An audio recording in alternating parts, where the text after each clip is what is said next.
Рұқсатымызсыз менің атыма кредит алған төлебей жатат, қарыздың жобы мага жазылабы? Жоқ, сізге жазылбайт. Сіздің рұқсатыңызсыз сізге алған болса ең күнөөкөр болот, өзү төлөп койсун. Ассаламу алейкум, кандайсыз устаз? Bir баласы бар, кызды алса болобу? Бирок мен үйлөнгөн эмесмин. Шарият боюнча нике жүрөт, алсаңыз болот, урматтуу, ал ажырашкан болсо. Биринчиден. Экинчиден, урматтуу тууган, сиз алсаңыз аны менен өмүр бою жашап кетишиңиз өтө кыйын. Өзгөчө Bizde деген максат Кыргызстанда. Анткени урматтууган, баласы менен сиз бойдок болуп ала турган болсоңуз, ата-энеңиз жактырбайт биринчиден, эми сиздин көңүл үчүн макул дейт болсо, туугандарыңыз аны батырбайт. Кысылып туруп жок болуп кетесиз. Мына ошондуктан эң негизгиси, үйлөнө элек болсоңуз, үйлөнө элек, турмушка чыга элек кызды алсаңыз, келечегиңиз мындай болот, жарыгыраак болуп жашап кеткенге толук мүмкүнчүлүк бар. Азыр муну алып алсаңыз, жөн эле ошол ал жолдошуду каза болуп же болсо ажырап араң жүргөн болсо, аны сиз бактылуу кылам дейсиз дагы, андан 5 бетер кайра кайгыга саласыз. Ассаламу алейкум. Аялына угузбай эле ичимден талак айтса деле түшөбү дейт. Урматтуу тууган, ичиңизден эмнеге айтасыз? Эмне максатта айтып атасыз? Ошон үчүн ичиңизден айтасызбы? Демек өзүңүзгө айттыңызбы? Сиз менен Алла күбө да. Туурабы? Ошондуктан бул маселе боюнча сиз муфтиятка барасыздан ошол жактан тактайсыз. Дегеле талак деген боюнча түп тамыры менен жок кылышыңыз керек. Аны ичиңизден тамашалап, мас болуп, такыр аны айтпаш керек. Ошон үчүн Алла Таала эркекке берген. Эгер мындай болот болсо, аялга бергенде, аял заты күнүгө 5 маал сизге талак бермек.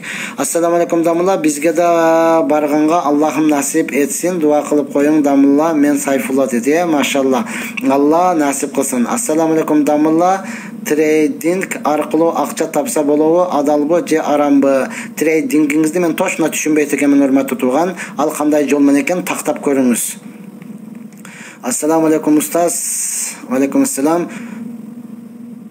Ассаламу алейкум. Бир түштү кайта көрсө кандай болот дейт. Урматтуу, дуа окубасаңыз, кайта көрө бересиз. Жакшы түш боло турган болсо, жакшылыкка жоруп кое бериңиз. Жаман түш боло турган болсо, Аллах Тааладан жамандыгынан сактаныш тилеңиз. Ассаламу алейкум. Жолдо жүргөндө кайсы зикирлерди айтыш керек дейт. Боло берет. Ла илаха иллалла, ла илаха иллалла деп айтсаңыз болот, субханалла десеңиз болот, альхамдулилла десеңиз болот. Мунун баардыгы зикир болуп эсептелинет. Кабырдагы чөптү мал жесе кандай болот? Эч нерсе болбойт, урматтууган. Инсанияттын дегеле ол пайдаланыш үчүн жаралган, жесе боло берет. Ассаламу алейкум устаз, сиздин колуңузду кармап учурашкым келет дейт. Машалла, Кудай буйрса, жакшы ниет кылайлы, бир күн отуруп кеңири чай ичебиз.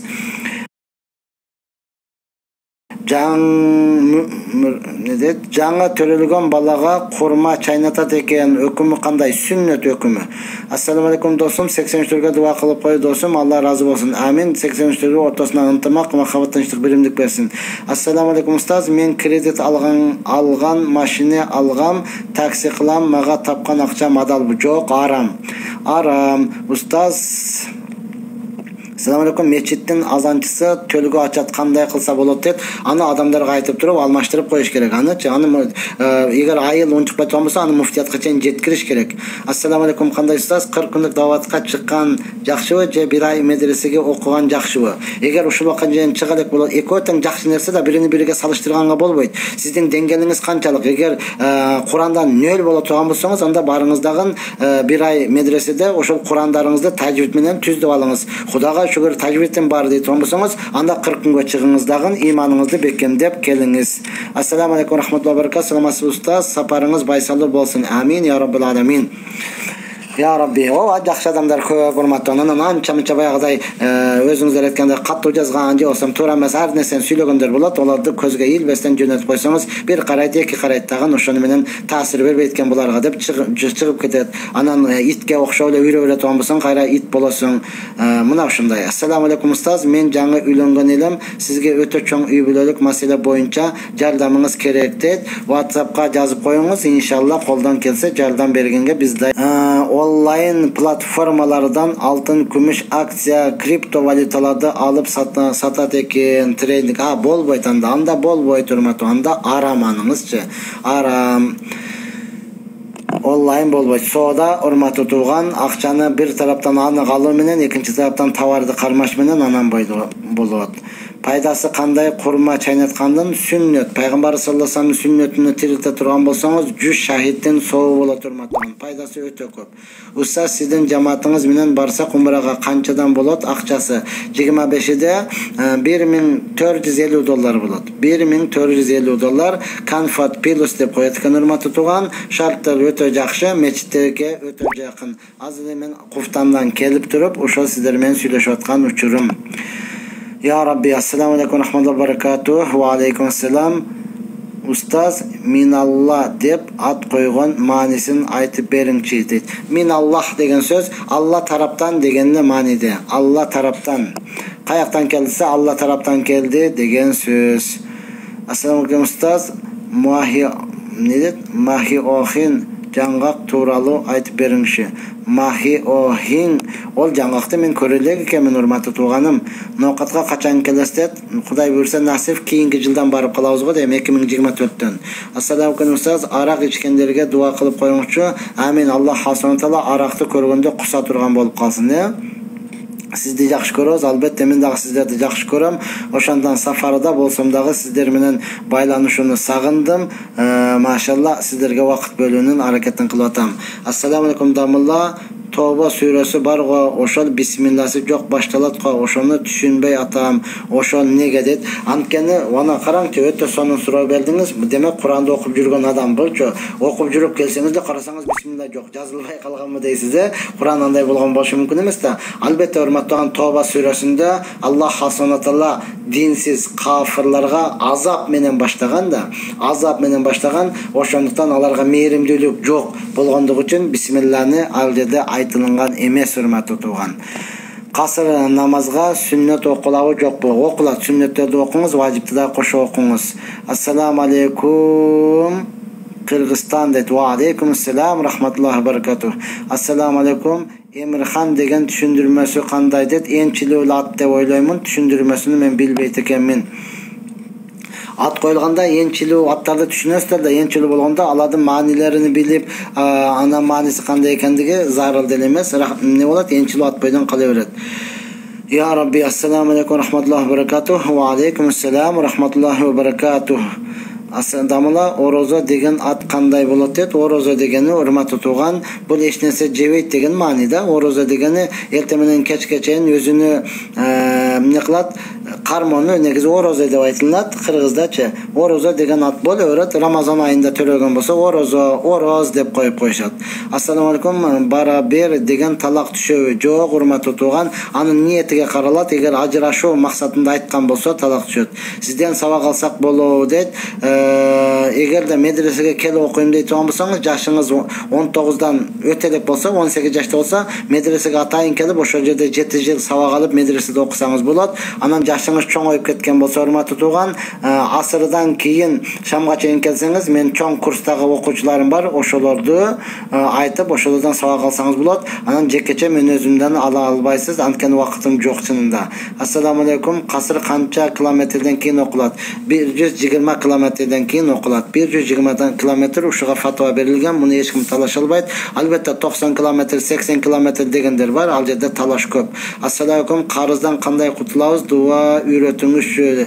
Я Аллахым, мени ушул карыздын, адамдардын орчулаган карыздан кутулууга жардам бергин, мен төлөймүн деп дуа кыла берсеңиз кыргызча эле, анан аракет кылсаңыз кутуласыз. Аллатта бир күн мен качып кеткен жокмун, керек болсо пышырып же мени десеңиз, анда кутулбайсыз. Ассаламу алейкум, машинаны жарым акчасын кредитке акча алып алганбыз, туурабы? Туура эмес. Туура эмес. Умрадан жолуга текенбиз таксырым дейт. Иншалла насип кылса. Кандайсыз дамылла, истигфар айтып жатканда көп эснеймин дейт. Ооба, көп эстеп, ошону бекем боло берсеңиз, кийин аны эснегениңиз жок болуп кетет. Эснегенде пайгамбарыбыз саллаллаху алейхи ва саллям эч кандай эстеген эмес деп пайгамбарыбызды эстесеңиз, сиз эснегиңиз келгенде, анда жок болуп кетет. Анткени пайгамбарыбыз эснеген эмес. Ассаламу алейкум устаз, номериңизди кайталап коюңчу. 0708 18 64 95. Бишкекте барбы мектебиңиз дейт. Медресем бар Бишкекте, Ак өргөдө Гагарина Кыргыз көчөсүнүн кесилишиндеги медресе бар. Ошол жерде окуучуларды окуп турабыз.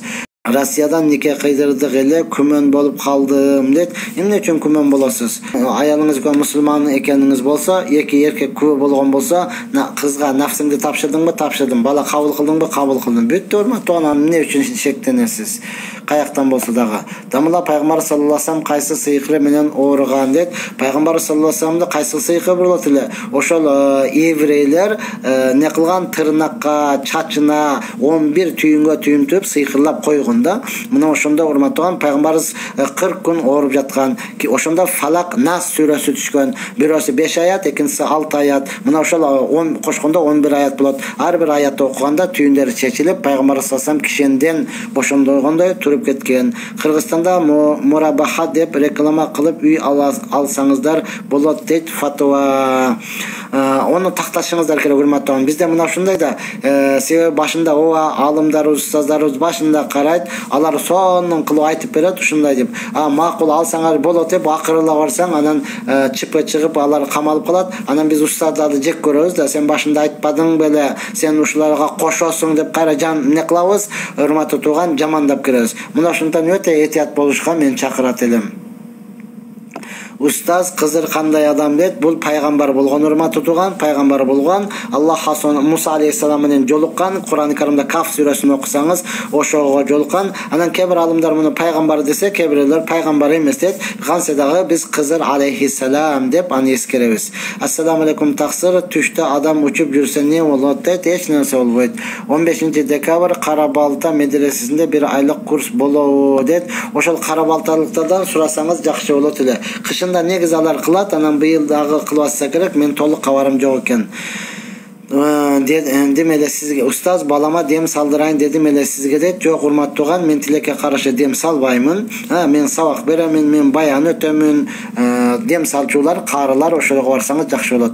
Дамыла Кур'ан китеп окуйм, тилим келбей кыйнала берем. Көп кайталасаңыз анан келет да, урматтууган. Мен деле азыр орусчаны чын айтканда толук билбеймин. Анан кээ бир сөздөрдү айтсам тилим келбей сынып калчулар болот. Анан кайра кайталасаң келет. Мына ошондой эле, урматтууган, сиз жаңы окугандыктан тилиңиз келбейт, кайра көп кайталай турган болсоңуз тилиңиз келип калат.